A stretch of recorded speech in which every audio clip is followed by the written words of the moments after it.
Assalamualaikum warahmatullahi wabarakatuh, sahabat Radar Solo. Di program Jalan-Jalan Malam kali ini kita menghadirkan sesuatu yang spesial. Saya di sini berada di makam Kyai Mbaki atau akrabnya disapa Mbah Mbaki. Beliau ini dikenal sebagai yang babat alas atau pendiri dari desa di daerah sini. Nah, itu sekitar ratusan tahun yang lalu, sebelum informasi yang saya terima, sebelum Kerajaan Mataram pindah dari Yogyakarta ke Kartasura. Jadi makam di sini usianya sudah lebih tua. Nah, siapa Mbah Mbaki ini tidak banyak literatur yang mengulasnya, tapi jangan khawatir, saya punya sumber yang terpercaya yang bisa menjelaskan siapa sebenarnya Mbah Mbaki yang babat alas di wilayah sini dan dimakamkan di sini. Tadi kita juga sempat berdoa di makam Mbah Mbaki sebentar. Seperti apa sebenarnya Mbah Mbaki dan siapa yang akan saya temui nanti, jangan kemana-mana. Ikuti terus Jalan-Jalan Malam.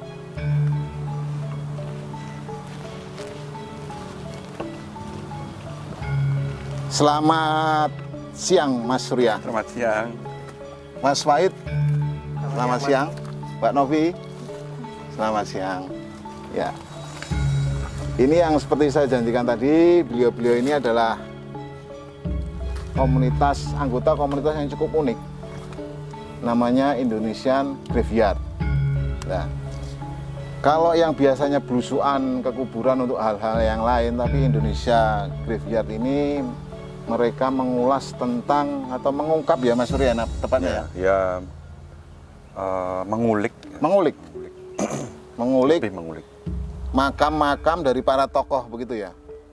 Itu juga, terus kemudian juga mencari bentuk-bentuk makam, terus mencari tokoh. Oke, jadi segala macam tentang tokoh. Tadi kata Mas Surya bukan mencari togel tapi mencari cerita sejarahnya begitu ya, bukan togel ya. Bukan. Oke. Mas Surya, kita langsung mendekat ke makamnya Mbah Mbaki ya. Ya.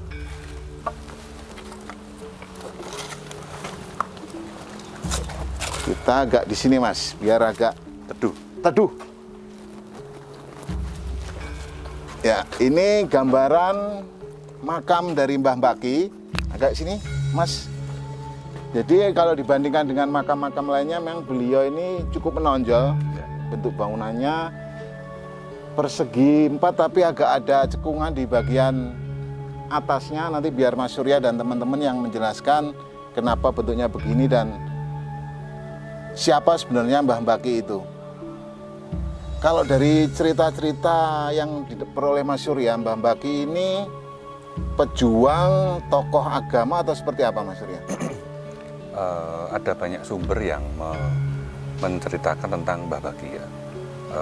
Baik itu dari cerita masyarakat lokal, cerita kebetulan saya memang asli dari kampung di Desa Bintaan ini. Kemudian juga ada berita-berita di tahun-tahun 30-an, ada koran-koran tahun 30-an. Nah, kalau yang pertama masalah struktur dulu bentuk makamnya itu tidak seperti ini. Oke, kita bisa naik ke sini Mas. Bisa, boleh. Kita mungkin dari sana Mas, biar kita kelihatan ininya. Ini memang modelnya agak unik di sini ya teman-teman Jalan-Jalan Malam. Gimana? Sini memang bentuknya dari dulunya begini atau bagaimana? Saya tidak ingat persis bentuk detailnya seperti ini dulu, tetapi dulu tidak ada keramiknya. Dulu bentuk awalnya seperti yang hanya acian saja, hanya kotak biasa gitu ya. Dan acian tidak ada keramiknya. Tetapi sebelumnya itu justru hanya gundukan tanah saja. Jadi menurut cerita, jadi nggak dipasang nisan ya? Nggak ada. Jadi gundukan saja, gundukan besar, gundukan tanah dari tanah besar, bentukan besar. Terus kemudian tahun 77 seperti yang terdapat prasasti di depan itu, tahun 77 dibangun bentuk secara bangunan. Tetapi belum ada keramiknya. Keramik ini sekitar tahun 2000-an, 2000 sampai 2008 saya lupa. Oke. Oleh warga sini yang bangun ini Pak? Lurah ya. Oh, Pak Lurah. Oleh Lurah ya. Oke. Ya, ini sebagai bentuk apa penghargaan begitu atau gimana? Ya, biar lebih bersih. Kemudian kalau orang ada yang ziarah ziarah lebih ya lebih bersih lah, ya. Kelihatan lebih bagus. Oke, itu dari bentuknya ini Mas. Memang bentuk awal tidak ada nisannya, memang tidak, hanya gundukan tanah saja. Ini agak ada sudut yang tumpul Ya, ini ada. saya nggak tahu persis ada dulu artinya ya. bentuk awalnya seperti apa, saya lupa. Mungkin ada maksud tertentu atau apa gitu, nggak ada penjelasan itunya ya. Tahu saya. Oke, kalau dari latar belakang Mbah Baki sendiri Mas. Nah, tadi kita kembali ke cerita awal itu Mbah Baki itu kalau masyarakat lokal Baki sendiri percaya, kalau banyak yang percaya, apalagi masyarakat Bintaan itu kita nyebutnya bukan Mbah Baki tapi Bah Baki. Oh, Bah. Makanya kalau ada Kiai Baki itu ya memang ada tertulis, ada beberapa berita tahun 30-an sudah disebut Kiai Baki ya. Tetapi untuk masyarakat di Bintaan sendiri itu terlebih yang sudah sepuh-sepuh itu banyak yang menyebutkan Mbah Baki itu Bah Baki karena Bah itu dari kata abah begitu bah, atau? ya, karena kita percaya, banyak yang percaya bahwa beliau itu seorang Tionghoa. Oh, seorang Tionghoa. Menarik seorang ini. Tionghoa. Bah Baki itu seorang Tionghoa. Oke. Bah Baki itu banyak yang percaya bahwa beliau itu seorang Tionghoa. Walaupun tetap ada banyak versi juga. Ada yang beliau itu prajurit, ada yang petani. Oke, menarik ini. Berarti ada Tionghoa yang istilahnya zaman dulu babat alas di daerah desa Bintaan sini Mas ya. Oke, kalau dari versi Mas Surya ini lebih cenderung kemana? Mbah Baki ini sebenarnya sosok ulama atau pejuang atau bagaimana dari Mas Surya sendiri? Kalau ulama saya nggak tahu, saya nggak pernah menyebut Mbah Baki itu ulama. Oh gitu. Tetapi kalau Tionghoa karena berdasarkan analisa ini ya, bentuk makam. Jadi kalau satu analisa makam, yang kedua tutur. Kalau kita mengunjungi makam-makam Tionghoa itu yang paling sederhana, bentuk makam yang paling sederhana. Bong Cino. Terutama yang lama ya, makam-makam lama itu hanya berbentuk gundukan saja, gundukan besar saja. Itu bentuk Bong Cino. Cuman kan memang belum ada catatan secara pasti tentang identitas Mbah Baki. Jadi hanya memang dari informasinya, dari cerita, dari tutur, dari koran-koran lama. Gitu. Tapi kalau menyebut Mbah Baki Tionghoa, di sisi masuk akalnya bahwa bentuk makamnya memang mirip bong. Kayak yang bong sederhana. Ya. Memang ini bong. Kalau di makam-makam lainnya kan kecil ya Mas ya? Iya betul. Ini bentuknya panjangnya nih mungkin ada sekitar hampir 2 meter lah, kurang lebih 2 meter. Lebih 2 meter ya. Lebarnya 1 meter, seperti itu.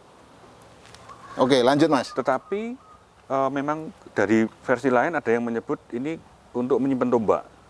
Jadi kan karena panjang karena untuk menyimpan tombak. Oh, berarti jadi ada banyak versi memang. Jadi tentang makam Mbah Baki ini memang ada banyak versi.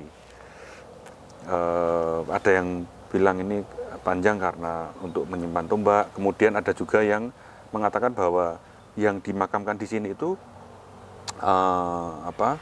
hanya tetesan darah dari Mbah Baki saja. Dan Mbah Baki dimakamkan di daerah mana saya lupa, ada daerah yang disebut. Terus kemudian ada juga yang mengatakan bahwa makam ini sebenarnya terdiri dari ditumpuk makamnya. Jadi Kiai Baki sama Nyai Baki. Jadi ada 2. Jadi suami istri dimakamkan secara bersama. Gitu. Oke, menarik. Jadi ada yang mengatakan bahwa ini tombak. Kalau disebut tombak emang memungkinkan sekali karena tombak itu kan ada gagangnya, namanya landean. Landeannya itu kurang lebih panjangnya 1 meter dan bilahnya atau wilahan tombaknya itu ya sekitar 1 jengkal lah. Kalau ini ada tombaknya ya mungkin wallahu alam ya, seperti itu. Terus kemudian Mas Wahid pernah menemukan sebuah data dari koran apa ya, saya lupa ya, koran apa ya. Itu yang menceritakan. Jadi koran itu memuat sebuah berita yang menggambarkan bahwa di era masa Pakubuwono ke-7 itu terdapat cerita lokal yang beredar di Baki bahwa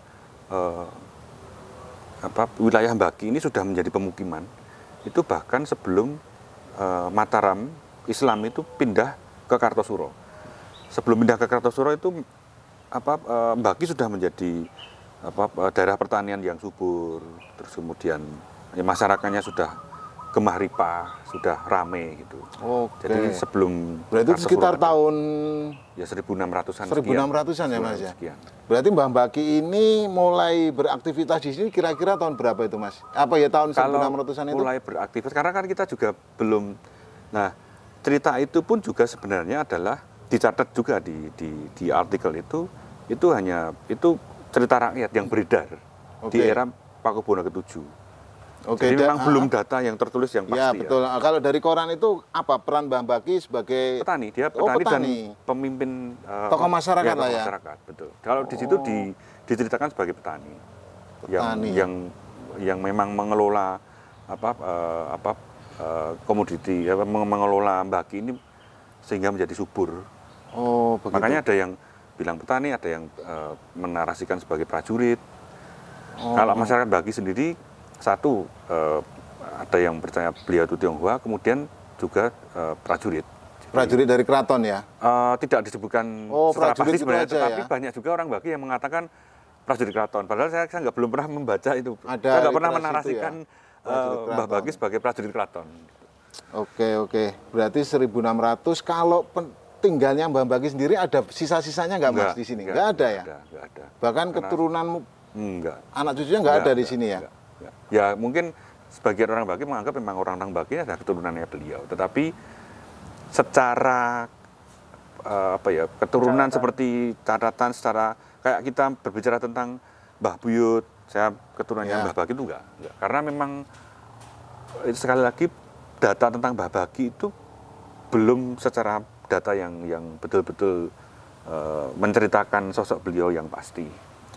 Hanya berdasarkan kayak cerita, tutur, itu saja. Oke, menarik ini Tionghoa tapi bisa menjadi tokoh masyarakat di Baki. Dan yang paling menarik juga adalah kami warga asli Bentaan itu punya hari pasaran khusus untuk masyarakat Baki pada umumnya dan Bentaan secara khususnya.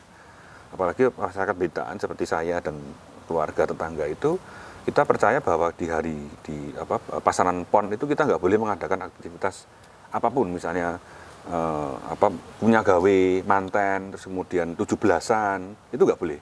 Oh, nggak boleh rame-rame, nggak boleh, nggak boleh. Ya, harus diundur. Ya. Oke. Kerja bakti itu PON nggak boleh. Dandani gendeng itu nggak boleh. Oh, bocor kalau PON nggak boleh. Ya, ini ya. Karena di hari PON itu ada apa, Mas?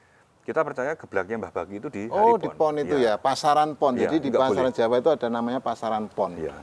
Nggak disebutkan Rebo PON, Selasa PON, pokoknya PON. Pokoknya PON ya. PON itu menjadi hari sirian buat Oke, ya. Ini tradisi lokal yang tetap lestari sampai sini ya. Sampai sekarang. Tidak ada kaitannya dengan hal-hal mistis, tapi memang itu tradisi yang ada di sini. Dibangun dari dulu, sudah dibangun dari dulu. Oke, jadi memang sebuah tradisi ya, tradisi lokal bahwa memang dari dulu PON itu menjadi pantangan lah di sini. Mungkin di daerah lain ada yang pasaran lain apa Legi atau Kliwon atau seperti apa, mestinya ada juga ya Mas. Mungkin juga, tapi saya belum pernah. Belum pernah ya. Oke, kita geser ke sini Mas, coba Mas. Saya penasaran dengan tanggal pembuatannya. Kameranya mendekat nggak apa-apa. Coba kamera di sini di zoom. Ini, tapi sayangnya ini sudah nggak kelihatan. Ini ada tulisan Jawa. Saya itu wong Jawa tapi nggak bisa bahasa Jawa. Mas Surya sama. Bisa, sama juga ternyata. Saya pernah mencoba membaca, mungkin Novi bisa bantu. Mas Novi bisa, Mbak Novi? Yang saya ingat ini adalah dikit-dikit. Oke. Tulisan Soreng Alam, terus Dikabangun 1977. Mana ya? Iya. Lupa saya. Apa Mbak Novi coba? Apa Mbak Novi?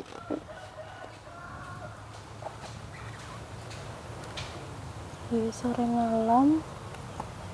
Terus ini Kabangun. Kabangun.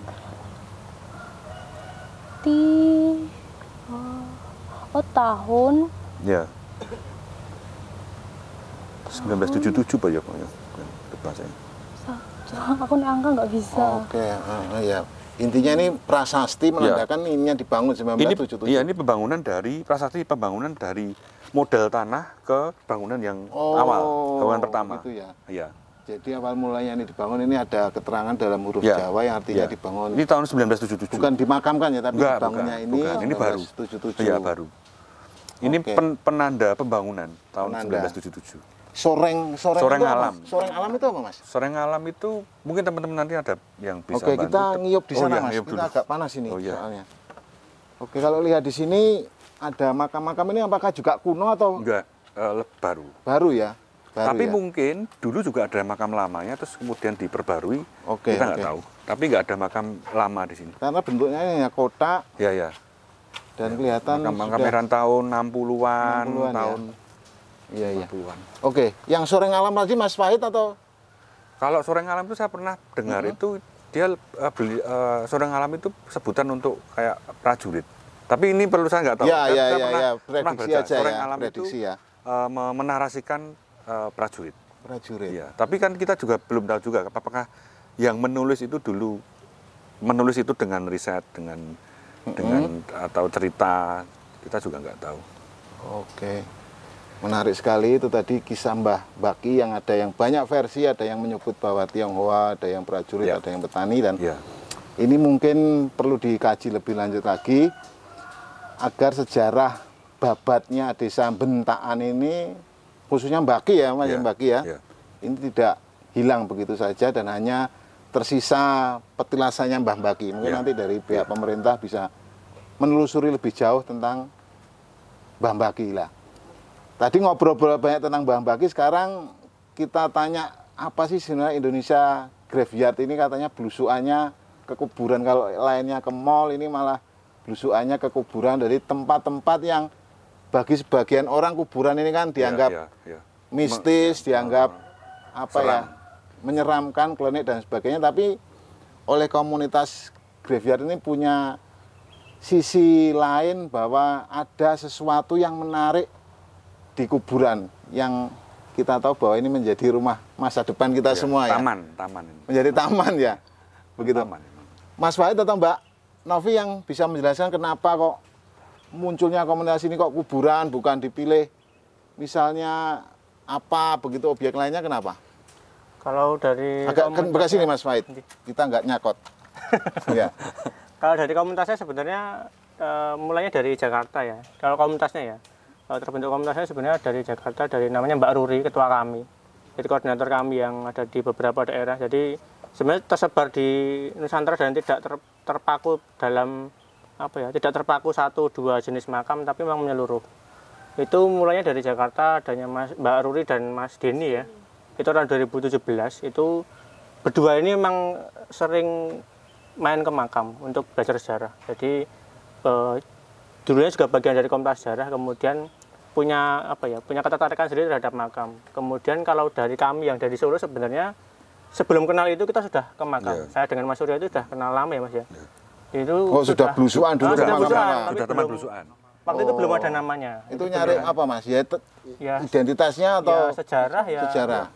Makam-makam kuno ya apapun yang Bongpai, bisa bongpai. digali lah. Bongpai. Bongpai, Oke. makam Kerkov Tionghoa. kayak gitu-gitu kita cari. Terus kemudian kita ketemu ada namanya itu dari, kalau seingat saya dari Mas Le.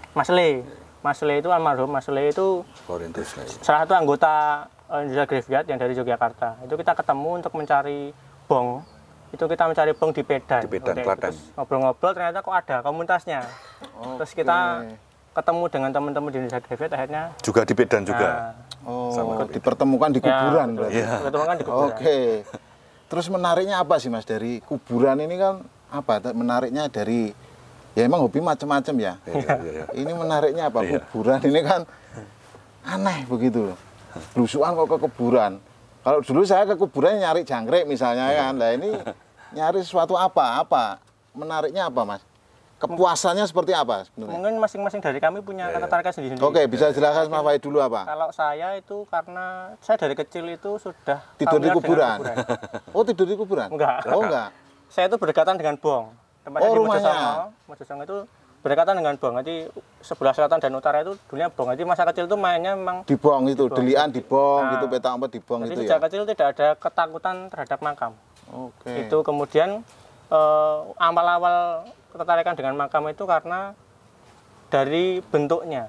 Jadi ada saya sempat menemui bentuk-bentuk makam lama itu mirip-mirip dengan ukiran di candi. Kalau ketika itu Oke. saya memahami seperti itu. Ada nggak di sini Mas? Tidak ada. Ada. Enggak ada. Di sini tidak ada. Ada. Oh nggak ada ya. Ini Jadi dari baru-baru ya. batu. Baru. Oke. Jadi batu gitu terus akhirnya mencari-cari kok ternyata ada makam tokoh. Kemudian semakin tertarik, ketemu dengan Mas Suryo itu, diajak mulai ke makam-makam yang lain seperti tambah semangat berarti ya. Seperti Kerkhof itu ternyata kan ada bentuk-bentuk yang lain dan ternyata juga ada tokoh-tokoh di sana. Kalau saya sih itu dari nilai cerita sejarahnya sih sebenarnya. Oke. Kalau saya dari media kan paling seneng kalau berita saya itu bisa yang pertama muncul. Kalau dari Mas Wahid dan Mbak Novi mungkin Mas Sore apa ketika menemukan, ini ternyata tokoh sejarah, ada kepuasannya di situ atau seperti apa? Iya, seperti itu ya. Ada kepuasannya di situ sih. Terus kan kalau untuk ketertarikan lain tuh kita tuh bisa belajar gitu loh, maksudnya kan kalau di sekolah itu kan sejarah itu kan diajarinya kan oh yaudah tokoh ini sudah terpakem gitu loh.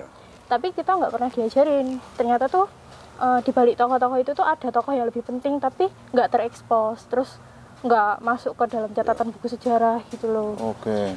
Salah satunya itu sih, misal kalau kita nemu makamnya siapa nih, mungkin tokoh penting tapi ternyata nggak diajarin di buku sejarah. Oke. Gitu. Mbak Novi ini kan perempuan ya, orang tuanya gimana melarang mau kemana Mak? Aku mau ke kuburan dulu lah. Ini kan jadi repot ini orang tuanya. Gimana orang tuanya merestui nggak? Kalau pas awal-awal atau nggak tahu ini orang tuanya di sini? Tahu. Oh tahu. Tapi kalau pas awal-awal itu ya dibilang kan hati-hati sawanan nanti ke kuburan sawanan terus gitu ya. Terus sempat juga mau dipanggilin Ustadz buat rukyah.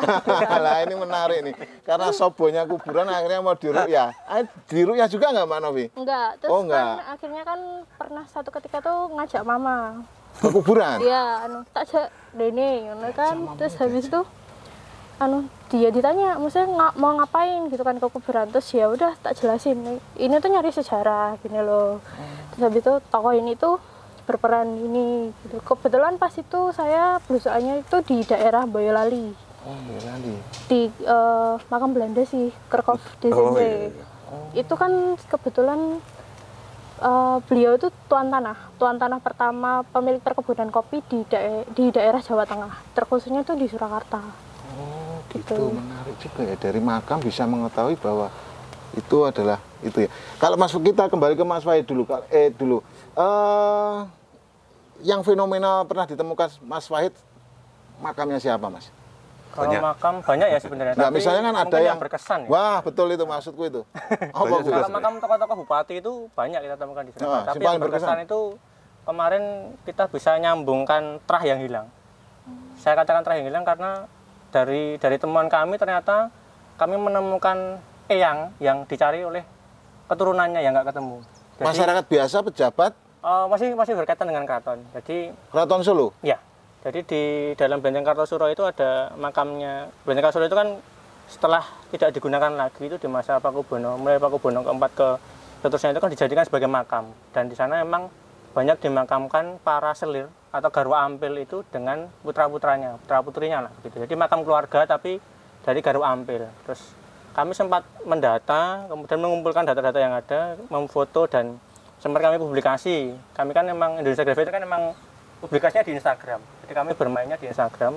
Kemudian ada yang DM di akun Indonesia Graffiti itu. Kemudian diarahkan ke saya, ternyata yang kami temukan, yang kami telusuri di Kartosuro itu lebih tepatnya adalah garwa ampil atau selirnya Pakubono 10.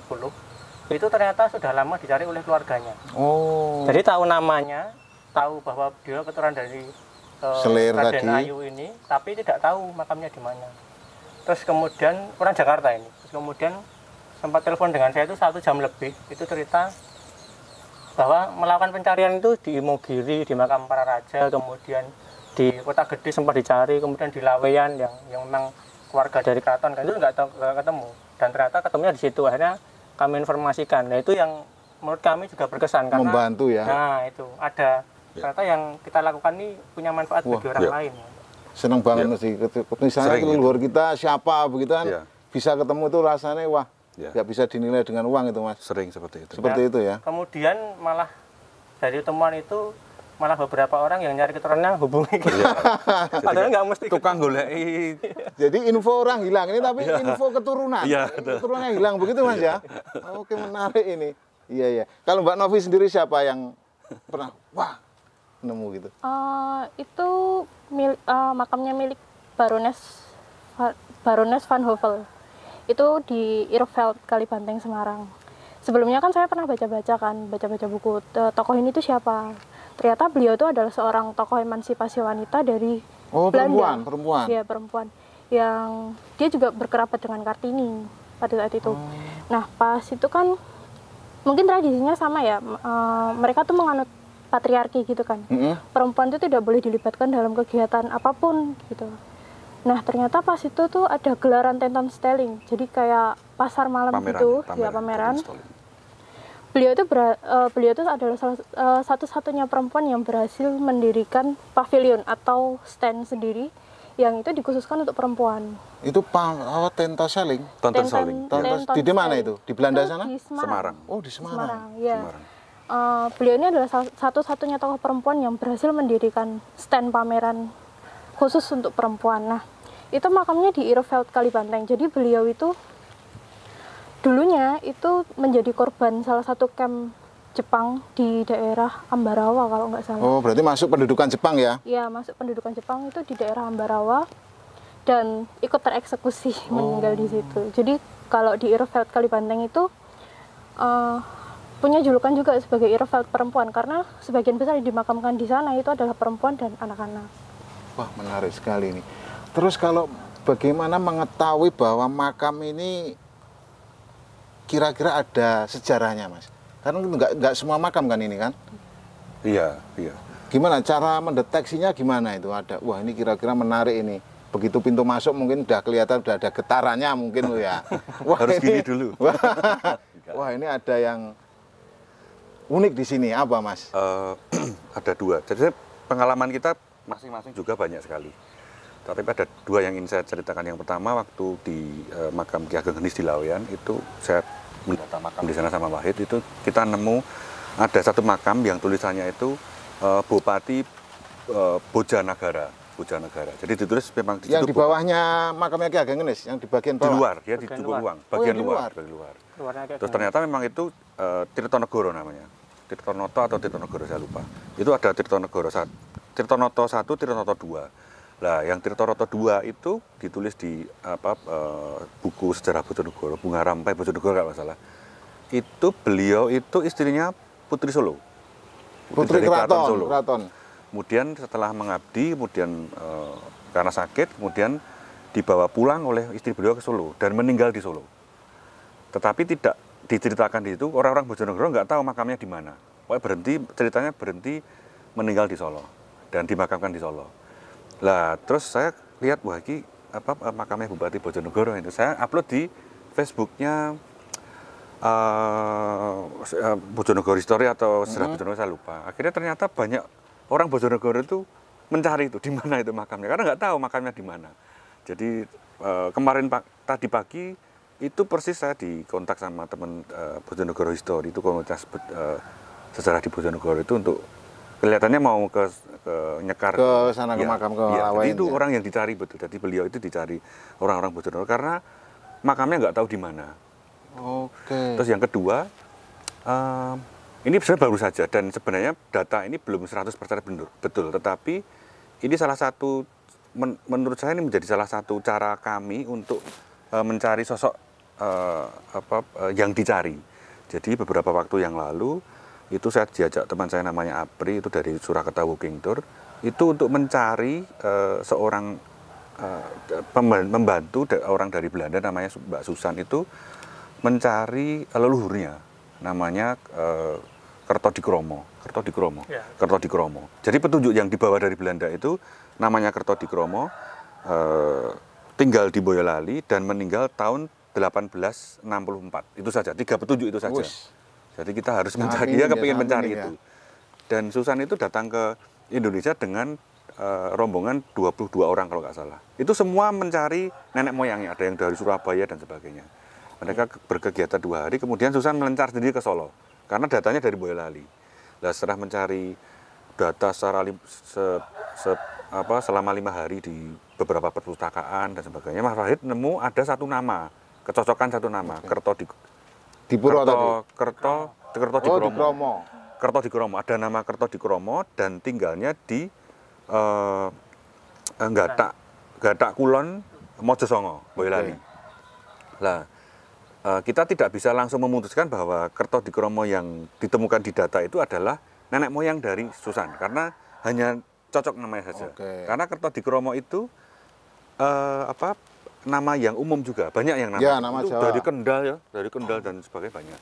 Kemudian kita putuskan untuk hari Minggu itu ke sana.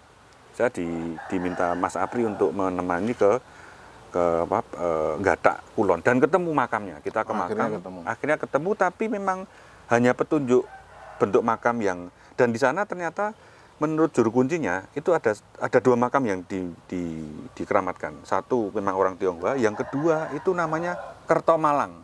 Oh, ganti nama berarti? Kita nggak tahu itu. Jadi hanya ada kesamaan nama, kemudian bentuk makam yang kira-kira ada di era tahun-tahun 1800-an. Kemudian mengenai profesi, di datanya itu tertulis Kertodikromo itu bertugas untuk meminta kayak tol itu, jadi meminta uang jasa lewat lah, jadi menyegat. Jadi kalau diasumsikan lah, ini memang hanya bergambar. Jadi malang itu artinya kayak nyegati orang untuk ini baru asumsi kita. Jadi kadang-kadang kita memang mencari itu dengan petunjuk bentuk makam, kemudian kira-kira daerah berapa.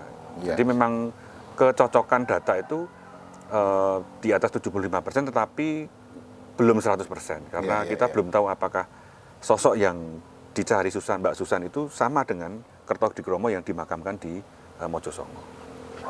Oke, berarti sebelum menemukan makam itu harus istilahnya melakukan riset kecil-kecilan begitu pasti. Ya? Nggak langsung bisa, ini di sini karena bentuk makamnya seperti ini, nggak boleh. Begitu, jadi harus riset dulu, baru ke lokasi tutur, begitu ya? Tanya, tutur, terutama tutur, kemudian bentuk makam, analisa peta, kemudian pembandingan data itu perlu.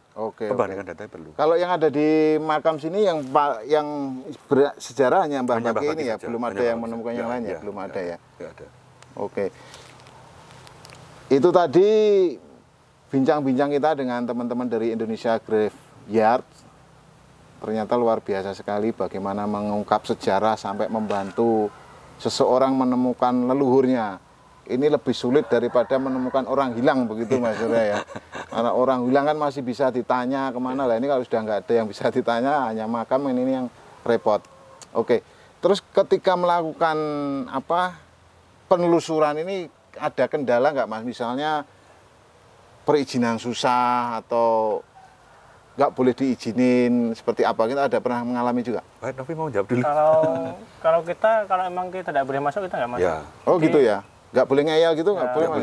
Jangan. Nggak boleh. Ada yang ini ya, karena dan kita kebanyakan itu ke makam-makam yang nggak terurus ya justru.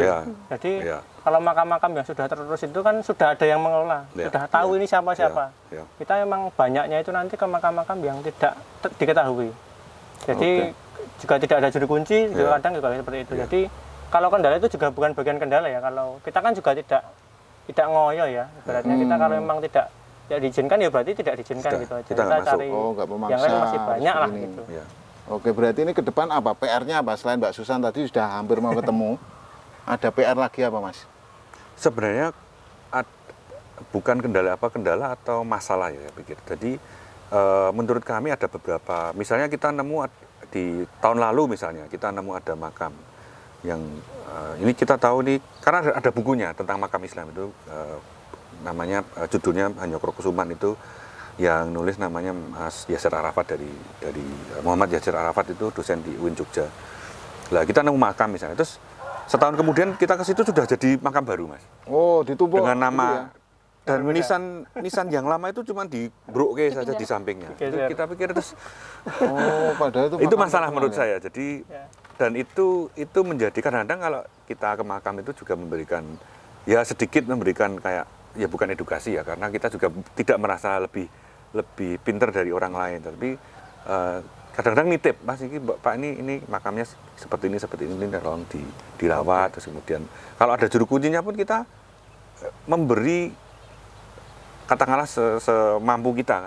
Jadi kalau kunjungan itu kita juga memberi. Jadi nggak cuman kita berusukan aja, kalau ada juru kuncinya kita sudah diizinkan, kita bisa masuk, itu kita biasanya juga memberikan kepada mereka semampu kita gitu, Pak. Kalau di sini kan banyak juga makam-makam yang modelnya kayak gaya khas makam-makam apa ya, makam-makam kuno itu ya.